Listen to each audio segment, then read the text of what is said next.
Hey there, here are your top news stories from eWEEK, sponsored by Dell and Intel. Today's topics include Google's legal victory in a right-to-be-forgotten case in Japan, HPE's acquisition of security analytics vendor Niara, the RiskIQ study that found that malvertising increased by 132% in 2016, and Microsoft's addition of a real-time Internet of Things dashboard to a Power BI feature.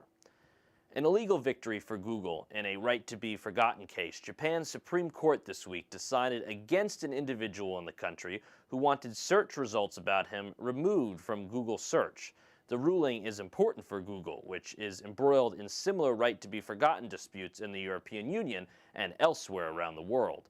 The case in Japan involves a man who was arrested in 2011 on charges related to child prostitution and fined 500,000 yen for the offense.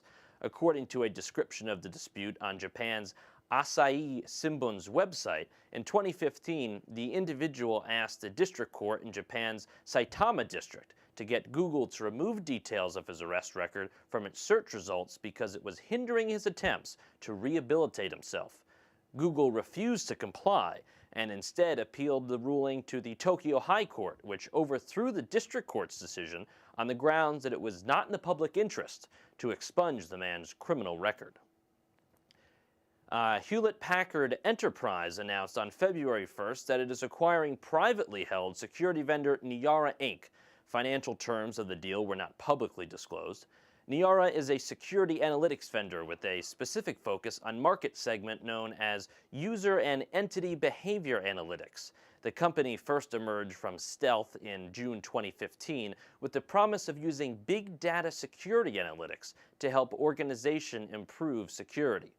As a private company, Niara had raised a total of $29.4 million in venture funding from several investors, including Venrock, New Enterprise Associates, and Index Ventures. In RiskIQ's 2016 recap report, the company found that malvertising increased in 8 of 9 categories tracked by the firm, with an overall increase of 132% compared to the previous year. Of the nearly 2 billion pages, the company found 7.6 million fraudulent or malicious advertisements. Every indication that we have is that malvertising is increasing on all fronts, Ian Cowger, a security researcher at RiskIQ, told eWEEK. It is a problem that affects every step in the advertising chain, and each one of them shares the responsibility. Malicious online advertisements represent an effective way for cybercriminals to infect victims' systems because the distribution medium allows the attackers to reach millions of people using advertisements as a stealthy vector of infection. Microsoft has taken a major step in preparing Power BI, the software maker's cloud-based business intelligence and data analytics product for the Internet of Things. Power BI's real-time streaming datasets feature is now generally available, along with the ability to output data from Azure Stream Analytics to Power BI streaming datasets, announced Microsoft Power BI Program Manager Suri Sun.